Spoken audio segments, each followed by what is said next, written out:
Pero por desgracia las personas, los entes gubernamentales, llámese de cualquier partido político, la persona que esté, lo toman con puro trámite burocrático, no le toman importancia. De hecho, hay algunos documentos que se han hecho de modo que en vez de beneficiar al medio ambiente, lo perjudican más.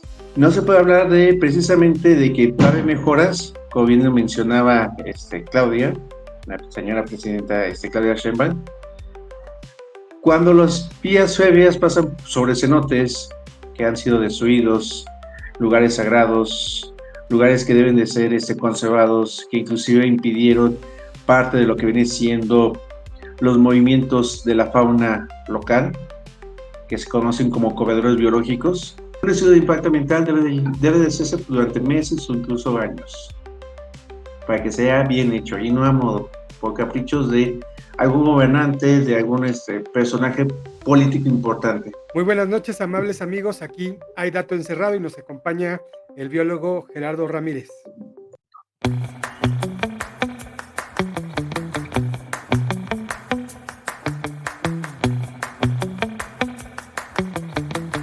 ¿Cómo estás, querido Gerardo?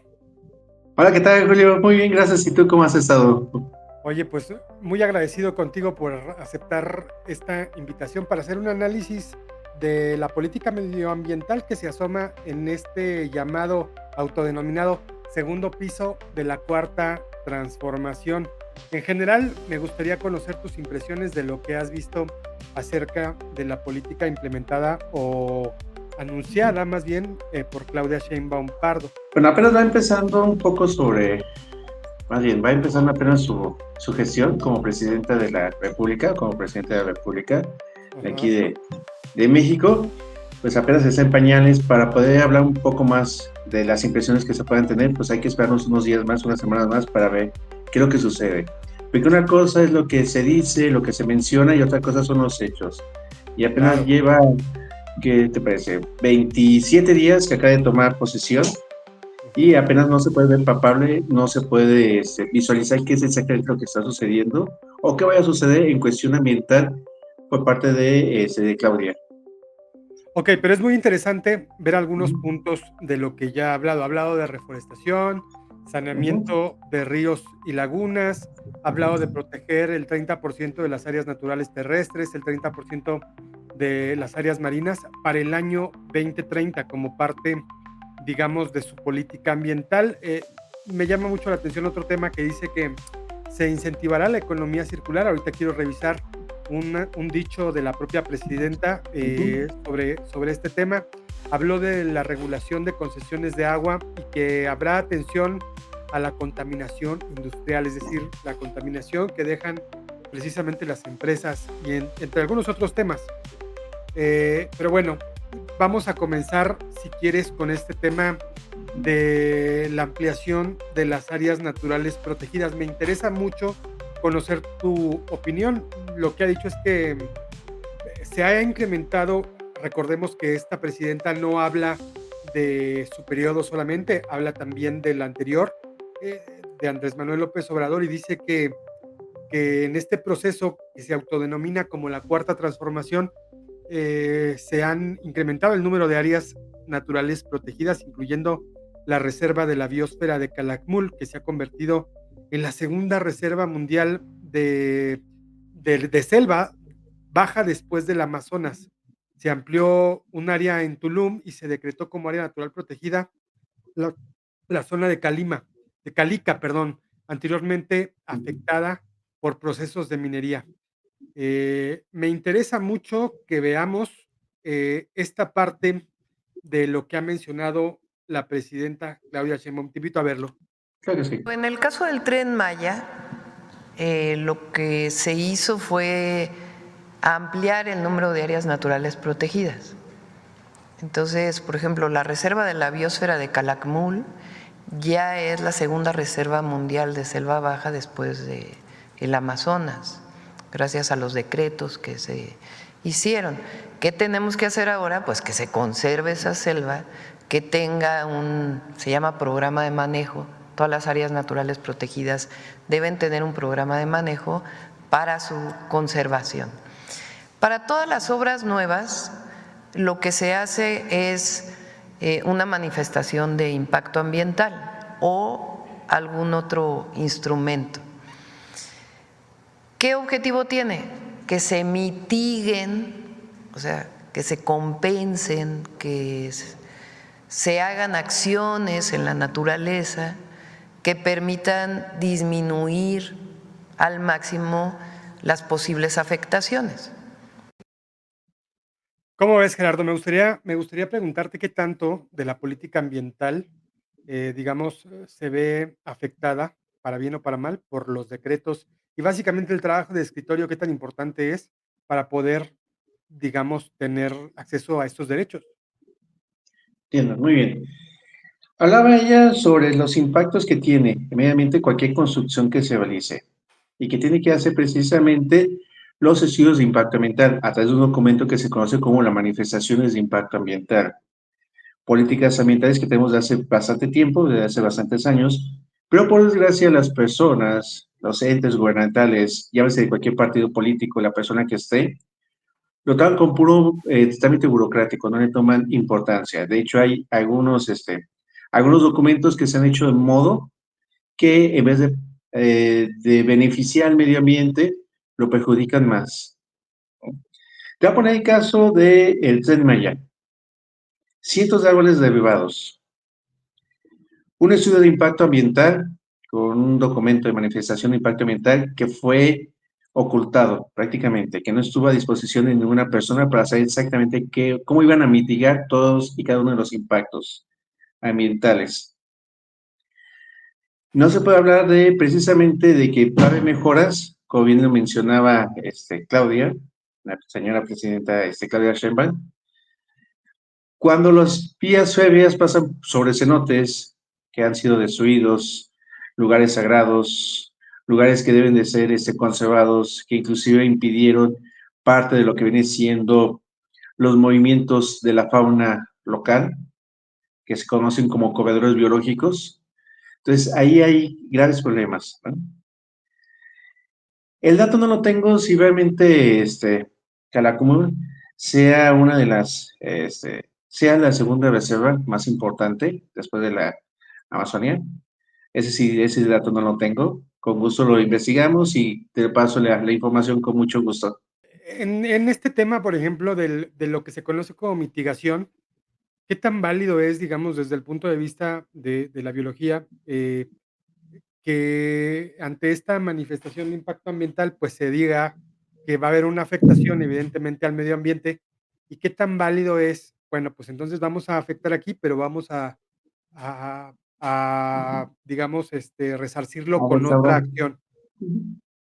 Claro que sí, mira, los estudios de impacto ambiental son estudios que se deben hacer por meses. Es un protocolo muy amplio y debería acompañarlo por otro tipo de herramienta ambiental, que son los programas de ordenamiento ecológico territorial. ¿Perfecto? Cada parte de lo que viene siendo el país debe estar, en este caso, a través de un programa o un protocolo de ordenamiento ecológico. Ujú.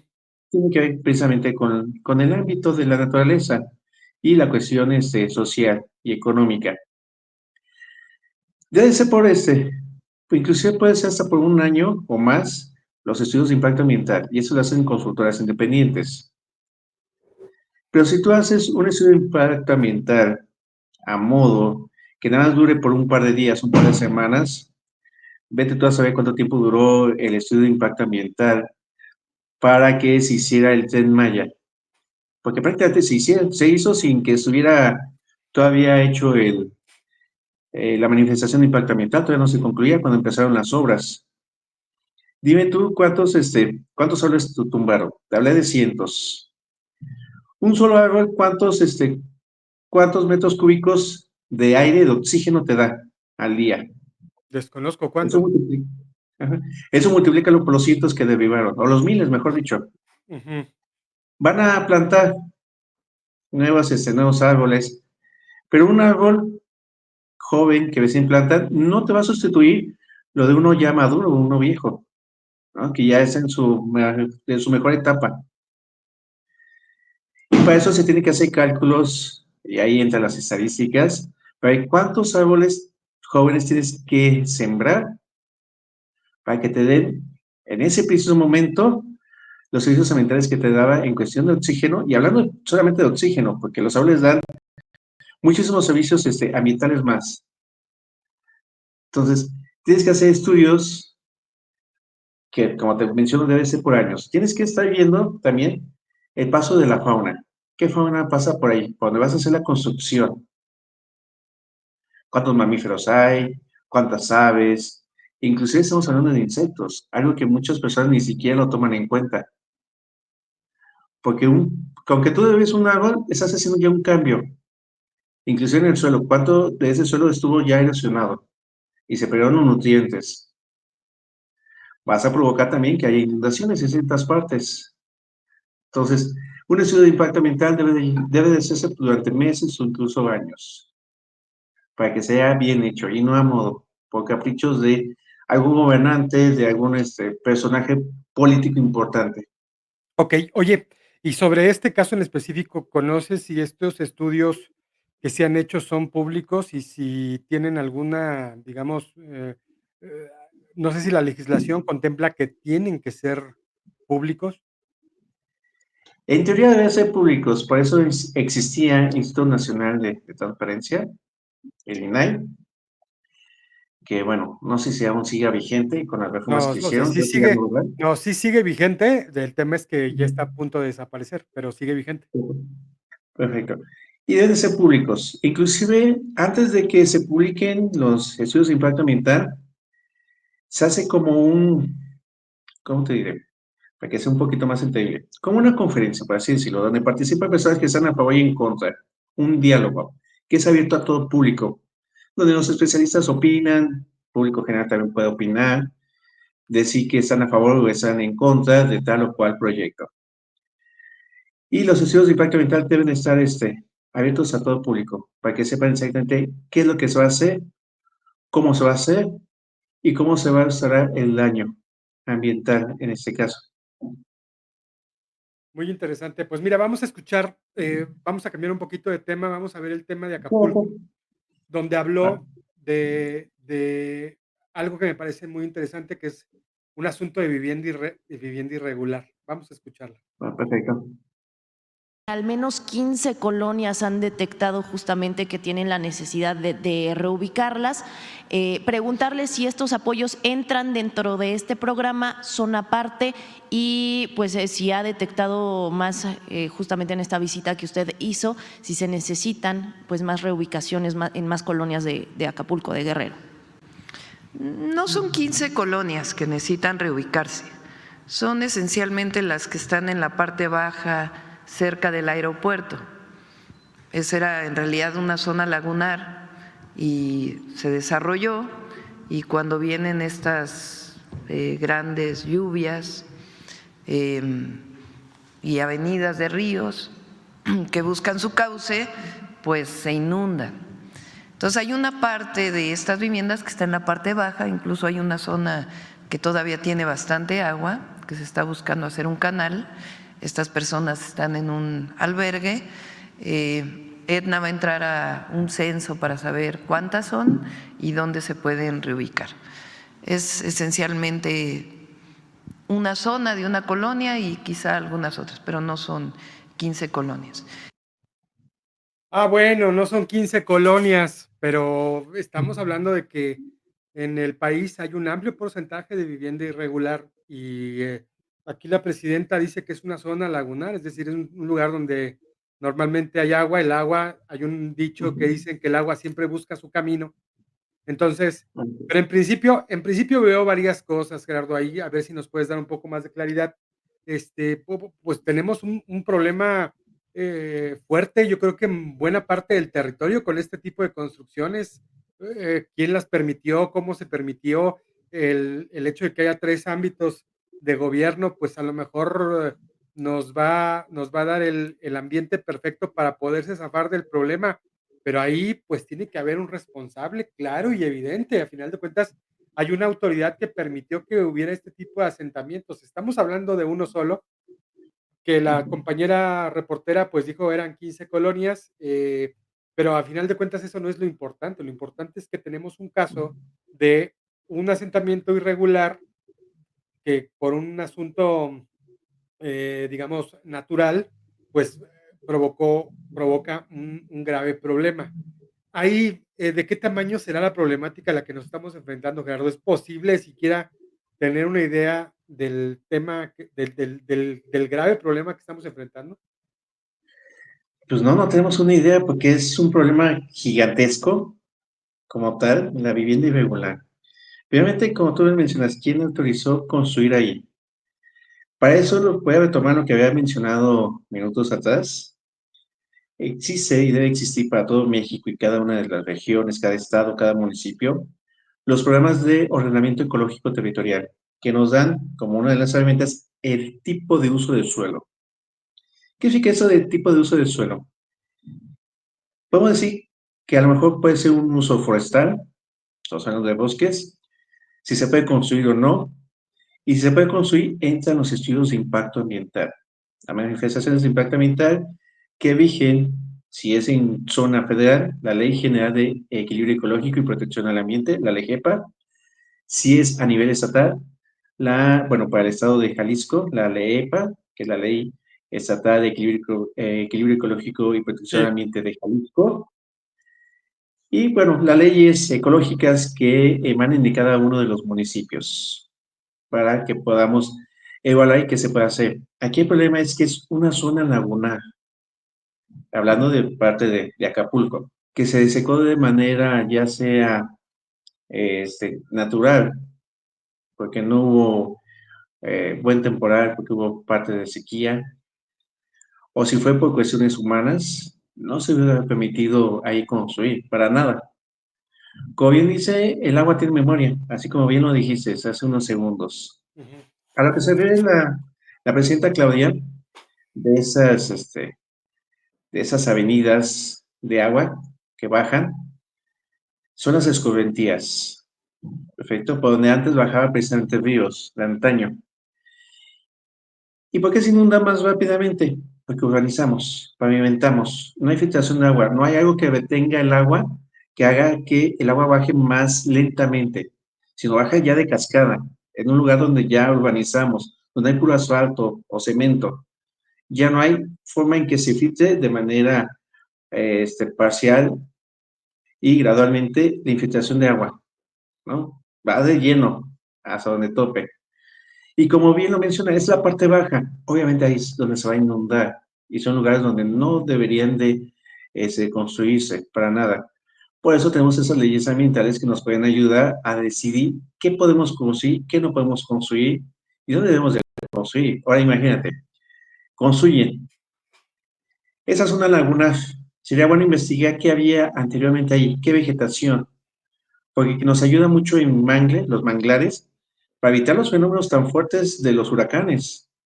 Llevan 2 años consecutivos que Acapulco se ve afectado por esos fenómenos y de gran intensidad, algo que se veía cada cierta temporada o cada ciertos años, no era tan seguido. O sea, ¿qué cambios de vegetación hicieron para que el clima se modificara y llegaran esos tipos de huracanes que están haciendo y deshaciendo Acapulco? Y no nomás Acapulco, otros lugares, otras costas que se ven afectadas a nivel nacional.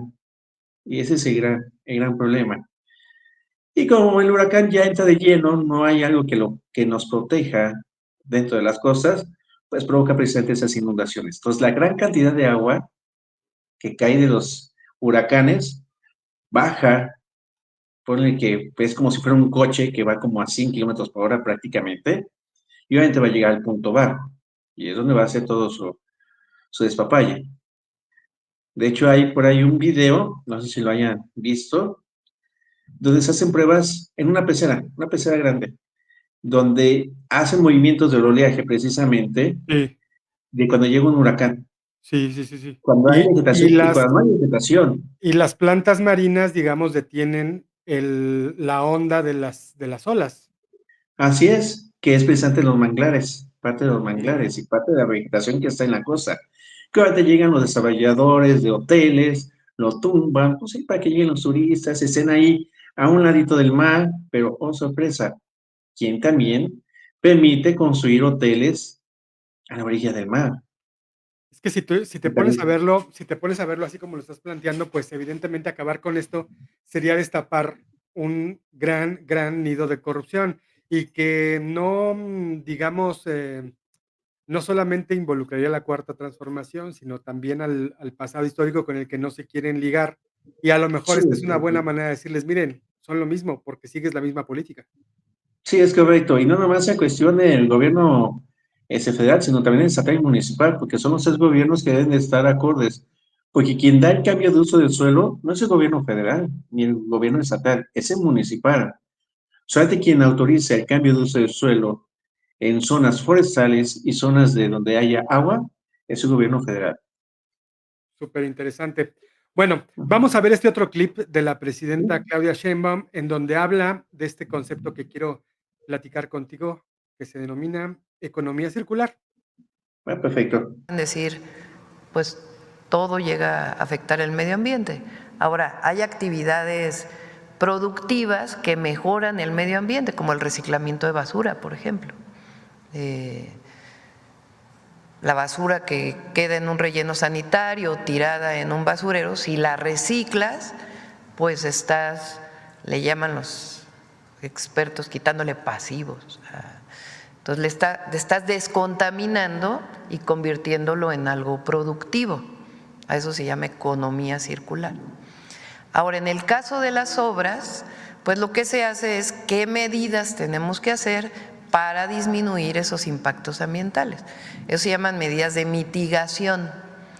Entonces, para el tren que va a ir, por ejemplo, a Nuevo Laredo, o el tren a Pachuca, o el tren a Querétaro, que el domingo lo vamos a ir a presentar a Querétaro, se dice, a ver, este es el impacto que tiene, ¿qué medidas hacemos para compensar ese impacto? Y ahora, como además así debe ser, pero además ya es constitucional, pues todas las consultas que se tengan que hacer si es que el tren pasa por una comunidad o población indígena. ¿Cómo ves? Claudia Sheinbaum es una científica que se metió a la política. Con esta declaración, ¿te gusta más, digamos, te gusta que es más política o es todavía tiene algo de científica? Creo que ya va más hacia la política que lo científico actualmente, porque ya habla precisamente de los rellenos sanitarios y el reciclaje de los residuos, no de la basura, de los residuos. De hecho, el término correcto es residuos, no basura. Ni siquiera el 20% de los residuos que generamos en nuestros hogares y en empresas se recicla. Ese era el problema. Y se quedan los vertederos. Y se quedan hasta en suelo, perdón, a cielo abierto. Y con las escubentías de los lixiviados para los que no saben qué significa, los lixiviados son esos jugos que se generan en la basura o de los residuos. Un ejemplo, cuando pasa el camión de la basura, que debe ser de los residuos, cuando ponen en movimiento triturador para subirlos a la base, vemos que hay un agua de color cafezosa, de color café. Ese es precisamente lo que son los lixiviados. Y es Ujú. contaminación de materia orgánica con metales pesados, porque no tenemos la cultura ni siquiera de hacer la clasificación de los residuos. La primordial, orgánica e inorgánica. Creo que antes de que ella hable de reciclaje, tenemos que hablar precisamente de la separación de residuos y la reducción de residuos, más que nada, porque eso ayuda más al medio ambiente que reciclar. Y ahí una parte que es importante, que ella debe de tomar en cuenta, que debe de estar enfocado a reducir, no a reciclar, sino a reducir más precisamente los residuos. Entonces, ahí tenemos un grave problema. También mencionó la cuestión de las obras públicas y la mitigación. Y ella habla del tren que va a ir hacia Nuevo Laredo, que ya lo va a anunciar, que ya lo va a presentar. Si lo Ajá. va a presentar es porque ya tiene precisamente la manifestación de impacto ambiental. que es el documento del estudio de impacto ambiental, el cual nos ha dado a conocer. Hasta donde yo sé, nos ha dado a conocer para poder saber exactamente qué va a suceder. Y segundo, después menciona que para ver si no va a afectar a algún poblado indígena o a una comunidad indígena. O sea, lo va a presentar, pero no sabe exactamente por dónde va a pasar. Y ahí el problema. O sea, si tú lo vas a presentar, ya tienes que tener estructurado todo el proyecto para que lo puedas presentar y las personas estén de acuerdo, que es la socialización, la consulta pública, para que estén de acuerdo si lo quieren o no lo quieren, y por qué no lo quieren o por qué sí lo quieren, con base a datos científicos, sociales, económicos y culturales. Esa es la sustentabilidad, esos 4 ejes. Ok. En esta parte donde dice del tren, una de las cosas que ha defendido el gobierno es que precisamente el paso del tren ya está en algunas rutas, no sé esta en específico, pero, digamos, ¿por qué se habla entonces del impacto ambiental si es que ya está la ruta trazada? Fíjate que también lo mismo decía Andrés Manuel López Obrador, que Sí, ya estaba la ruta trazada. ¿Cuánta de esa ruta trazada realmente se utilizó o se está utilizando en el proyecto de Tren Maya? ajá. Es el Bueno, problema. esa no Entonces, estaba trazada, ¿no? Esa sí la hicieron. de hecho, él decía que ya está trazada, que ya había De una vías parte férreas que sí. no se utilizaban. De una parte se decía que sí, Ajá. pero estoy hablando de este proyecto más nacional, o sea, que ¿De Nuevo hablaba Laredo? de ajá, de Querétaro también, por ejemplo, se habla de que en el pasado había todo este tema del progreso y que llegó el ferrocarril y que después el mundo neoliberal lo acabó con ellos.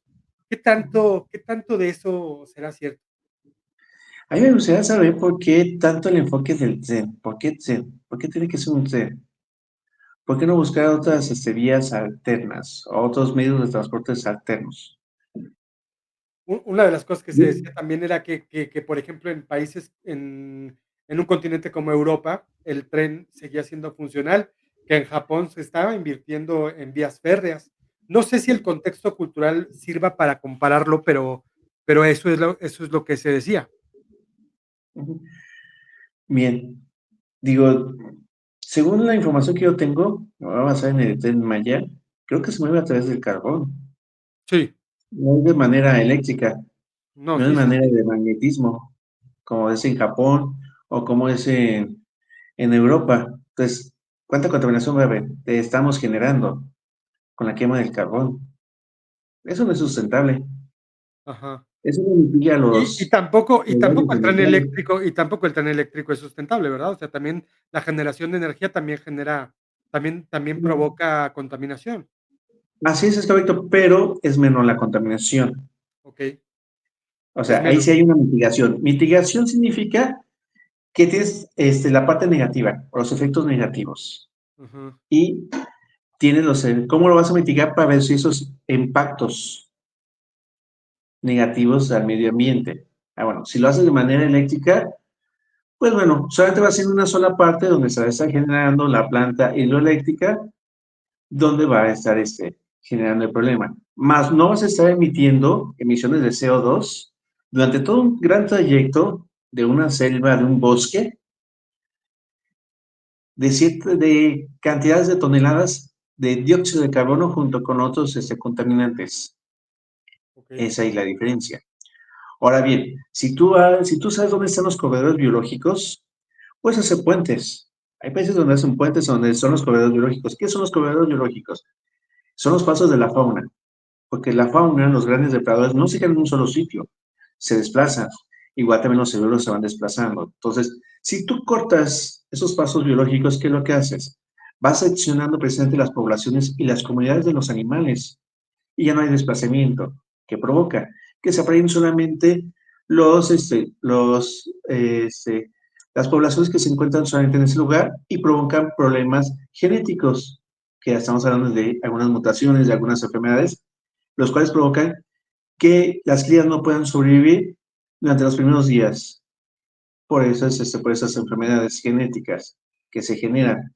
porque no hay una cruza de una gran diferencia de genes, de material genético, en Es lo que este se caso. llama, es lo que se conoce como endogamia. Ah, es correcto, es la Sí, endogamia. se cruzan entre familiares directos, por así decirlo. Así es. Y eso Entonces, genera, sí. híjole, súper interesante lo que nos platicas, porque básicamente ya estamos entendiendo un poquito o un poquito más de lo que conocíamos de la complejidad que implica una decisión política como el Tren Maya. Recordemos que el Tren Maya, por poner nada más un ejemplo, fue una decisión de la cabeza de Andrés Manuel López Obrador que se ejecuta, bueno, no la alcanzó a ejecutar en su sexenio, eh, pero, pues vaya, él la planteó y a la gente le gustó y lo decía en sus mítines. Eh, recuerdo, bueno, no estoy seguro si en las 2 primeras campañas ya lo traía, pero me parece que sí. Y en esta última, pues fue una de sus en la campaña de 2018 fue una de sus grandes banderas de campaña. Vamos a hacer un Tren Maya que favorezca el Ujú. turismo de la zona, que respete a las comunidades, originarias, que respete el territorio y la naturaleza y sobre todo que le dé un auge económico a la zona, lo cual parecía que era una buena noticia. Aquí el problema es que ya estamos viendo que se ha desencadenado para empezar, se ha erogado demasiado recurso, después no ha dado el resultado todavía que esperábamos, por lo menos no en materia de turismo, y pues ahora el tema del impacto ambiental, súper Así es. interesante. Sí, que aunque sea mínimo hubieran hecho pasos elevados, para que la Ah, fauna pase por debajo. y lo Y de se la sigue fauna, y lo de comunicando. la fauna, lo de los insectos, ¿y qué más hay? También hay un mundo también a nivel bacteriano. Bueno, ese no se ve afectado. Las bacterias se Ajá. pueden llegar a reproducir muy fácilmente. Pero estamos hablando que también cortas, y este sí lo voy a mencionar. Al momento que tú derribas árboles, el árbol, dentro de sus procesos biológicos, en la parte de raíces tiene micorrizas. ¿Qué son estos? Son Mi hongos. ¿Micro qué? Micorrizas, los cuales son hongos que se encuentran en las raíces. ¿Y cuál es lo que se ha descubierto? Que esos hongos se interconectan con otros árboles, hacen enlaces para estar en comunicación, que es algo muy padre que se descubrió. Y está en comunicación, un árbol que a lo mejor está, imagínate que está aquí afuera de mi casa, imagínate que fuera un bosque, y tiene una comunicación con un árbol que está a 1 kilómetro de distancia, gracias a esos filamentos, Qué gracias a la maravilla, raíz, gracias a los hongos, y hay intercambio de nutrientes. qué maravilla. La naturaleza es de verdad impactante. Sí, sí. Entonces tú llegas, construyes, tumbas, pues ya terminaste con ese enlace que se tenía entre entre las especies de árboles. Luego llega, no sé, cierta persona y dice, "Ay, pues vamos a plantar este arbolito porque se me hace bonito", pero no es endémico de ese lugar, no es originario de ese lugar. Recuerdo Y plantas recuerdo recuerdo en Michoacán el caso del eucalipto. así es, De que repente no se es dio de por México, ¿no es de qué, perdón? no es de aquí de México el eucalipto, Ah, obviamente. fíjate, y empezaron a poner eucaliptos por todos lados y de repente ya era como una plaga, ¿no? De hecho, es una plaga, porque es una especie invasora. ¿Qué es lo que hace el eucalipto? Suelta una sustancia. Y creo que tanto tú, Julio, te hago la invitación como a todos tus seguidores. No sé cómo se dice a través de tu canal a los seguidores. Suscriptores. ¿Cómo se dice? Suscriptores, gracias. Que vean cuando hay un árbol de eucalipto, que chequen si hay algo de plantas a su alrededor. Si No, hay suelen algo, aunque estar sea solos, pasto. suelen estar solos. Tengo la imagen de un eucalipto en Michoacán que justamente, seguido lo veo y sí, tienes razón, están solitos. Sí, no hay nada que crezca a su alrededor, ni siquiera el pasto. ¿Por qué? Porque se trae una sustancia, un ácido, que provocan que no haya competidores y se puedan seguir Y reproduciendo, lo cual va ganando terreno en lugares donde se siembra y va acabando precisamente con las especies que son originarias de esa zona, que se ajá. adaptaron precisamente a esa zona para estar brindando los servicios ambientales de ese lugar. Y Ahora es bien, había también una iniciativa en redes sociales hace un par de años, hace un par de meses, que dice, bueno, si vas en la carretera, pues ayuda a la naturaleza, avienta las semillas de la naranja, de la mandarina, de la lima, pues sobre la carretera para que crezcan. No, espérame, ese también es un daño ecológico porque son empresas invasoras. Pero en ese caso, si quieres ayudar, con las semillitas de la naranja, de la lima, toronja y todo lo demás que podemos llevar de frutas, pues haz un huerto y lo puedes tener en tu casa y puedes estarte alimentando de manera natural, más cercano, te ahorras dinero, en vez de estarlos aventando a bosque, que causas un gran daño ambiental. Súper, súper interesante. La verdad es que desconocía esa parte. Y sí, vi esa campaña también que mucha gente decía que había que mandar semillitas por todos lados. Qué bueno que nos alertas para la gente que luego ve cosas y ya las da por hechas, o qué bueno tener a alguien profesional como tú. Bueno, ¿qué te parece si pasamos al último clip que tengo preparado de Claudia Sheinbaum, donde habla de este caso de una empresa china que hace productos de cerámica? Vamos a ver lo que dice acerca del uso de agua tratada. Claro que sí, con gusto. El 10 de septiembre el presidente todavía mencionó que el asunto de pues, una empresa china que produce cerámica en el estado de Hidalgo se lo iba a trasladar a usted. En ese sentido, ¿cómo va? Porque pues, están utilizando agua potable y la regresan contaminada completamente. ¿Qué es lo que se va a hacer en ese sentido? Sí, hubo una reunión con la entonces secretaria de Semarnat, María Luisa Albores, el gobernador de Hidalgo, y hubo ya reuniones con la población y si es necesario más reuniones. El acuerdo es que van a usar agua tratada, o sea que para que opere la empresa no deben usar agua potable, sino deben usar agua tratada, que hay disponibilidad de una planta cercana. Entonces esto le va a dar continuidad o le está dando continuidad a Alicia Bárcenas. Coméntame, Gerardo, ¿el agua tratada es la solución a los problemas o de qué se trata? ¿Qué es el agua tratada? Claro que sí, es el agua tratada es cuando pasa por un proceso para nuevamente potabilizarla o purificarla. O sea, a cierto punto, se le quitan ciertos elementos, metales, contaminantes orgánicos, bacterias, etcétera. Pero aquí hay algo que me llama la atención. Menciona que la empresa va a usar agua tratada, pero si te das cuenta, nunca menciona cómo va a regresar el agua a la empresa, porque el periodista menciona que se regresa contaminadas. La señora presidenta, Claudia Sheinbaum, nunca menciona si llegaron a un acuerdo para que el agua, después de que lo utilicen, también la regresen ya tratada, que la empresa de, tenga su propia planta de Tratadora. tratamiento de agua. Eso es lo preocupante, porque bueno, para recibir agua tratada, pero ¿cómo la va a regresar? Eso es lo preocupante. En el Es sentido, decir, si toma agua tratada, la ensucia y la vuelve a tirar al caño, ¿es lo mismo? sí, bueno, no. Bueno, te voy a explicar así. Vende tú que el agua tratada es como el agua purificada de las botellas de agua, de garrafón. Y ya si la tomas y todo eso, ¿no? Bien a gusto. Y ya una vez que los desechas, a través de los procesos fisiológicos, los avientas al drenaje. Fíjate que eso es lo que está haciendo la empresa. Se recién agua tratada con cierta cantidad de contaminantes, pero la empresa la va a mandar más contaminada, porque no tiene una planta saneadora o de tratamientos de agua residuales, que eso debería ser importante. Y me llama la atención algo. Digo, no sé cuándo se presentó este caso en la empresa que menciona, en la Ujú. empresa de cerámica, pero que no le hayan podido dar solución en la administración pasada y que se hayan tenido que dejar a administración actual, porque a lo mejor no llegaron a acuerdos, no llegaron a planteamientos, es lo que me llama la atención también. Sería bueno también revisar cuándo fue cuando comenzaron las pláticas. Estás hablando de un solo caso, de miles de casos de empresas que hacen exactamente lo mismo. Te va a poner el lugar más contaminado de aguas residuales del país. Es aquí en la zona metropolitana de Guadalajara, el corredor empresarial del Salto,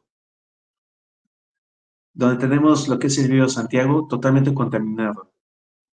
te hago la invitación si algún día puedes venir a lo que es El Salto y Juanacatlán, están cerca de Guadalajara, el olor, cuando vas acercándote a esos pueblos, un olor a agua podrida. Si te acercas al río, ves espuma en el agua y cómo se va elevando. Hubo el caso de hace años de un niño que se cayó en ese río.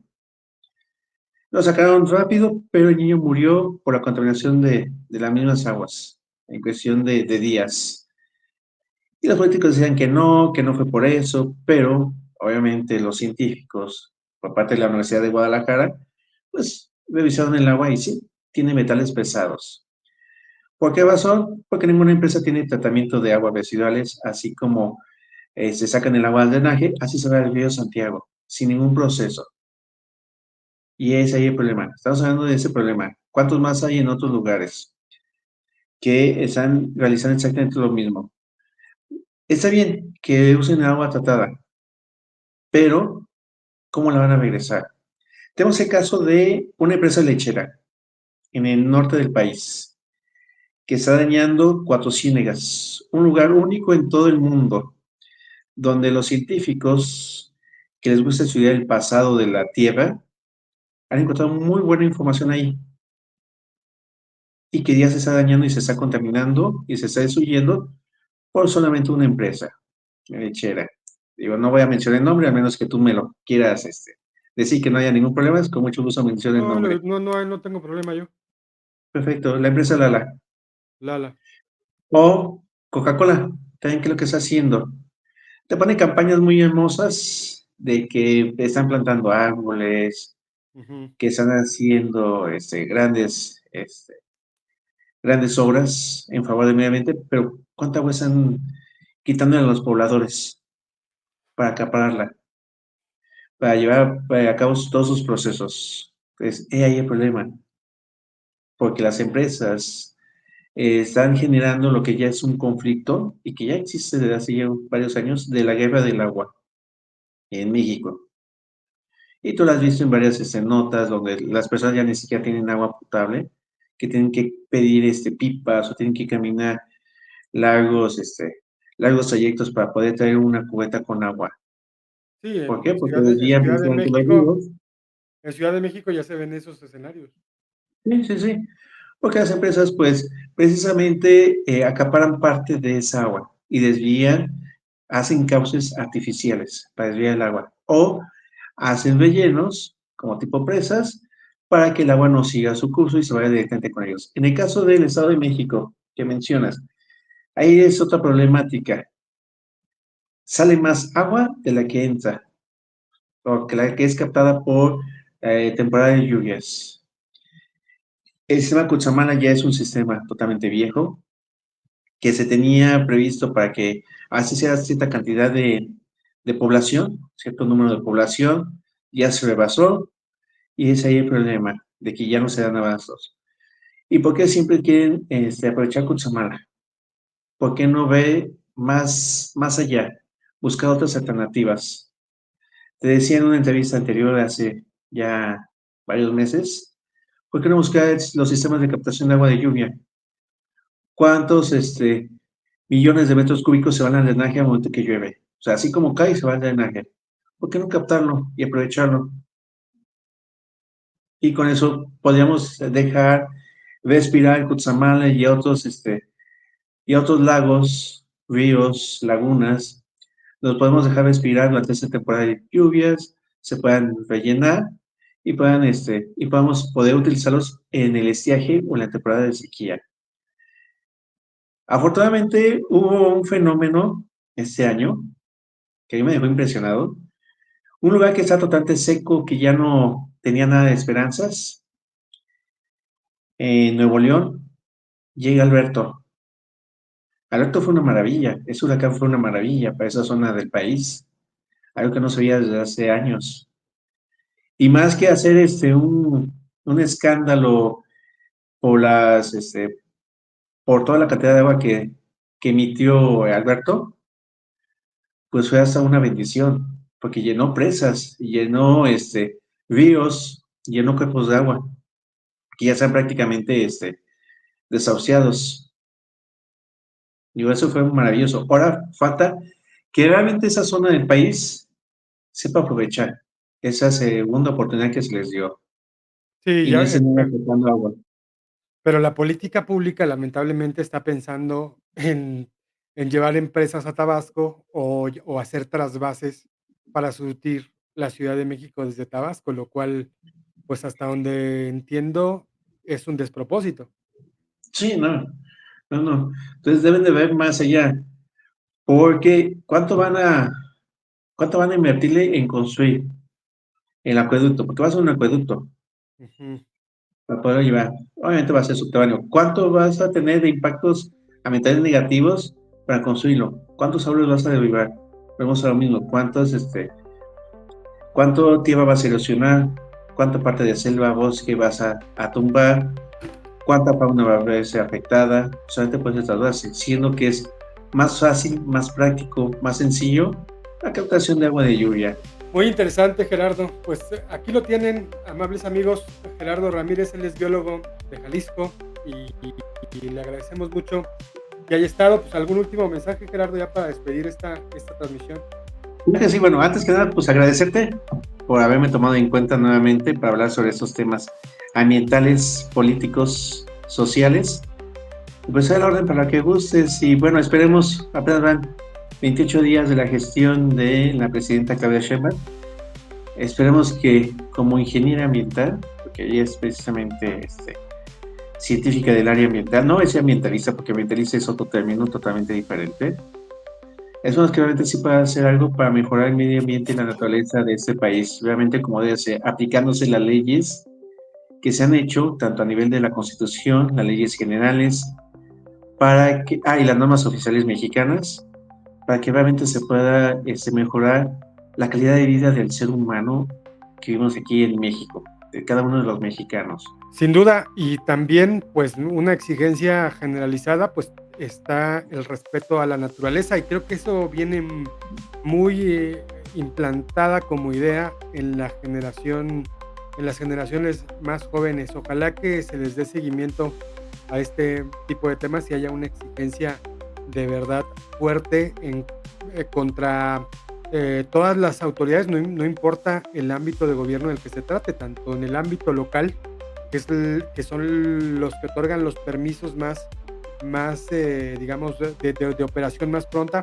Después en el ámbito estatal, que es la que regula, también tiene legislación, digamos, en el ámbito medioambiental y por supuesto la federación, que ahorita era muy importante hacer este corte para revisar más o menos qué había. Tú dices y señalaste bien que no había tanto todavía para ver, pero de lo poquito que hay, nos podemos haber echado 2 horas de Ah, plática sí, sí, acerca de sí. temas medioambientales. Yo te agradezco mucho Con y gusto. bueno, pues quédese con nosotros. Aquí hay dato encerrado.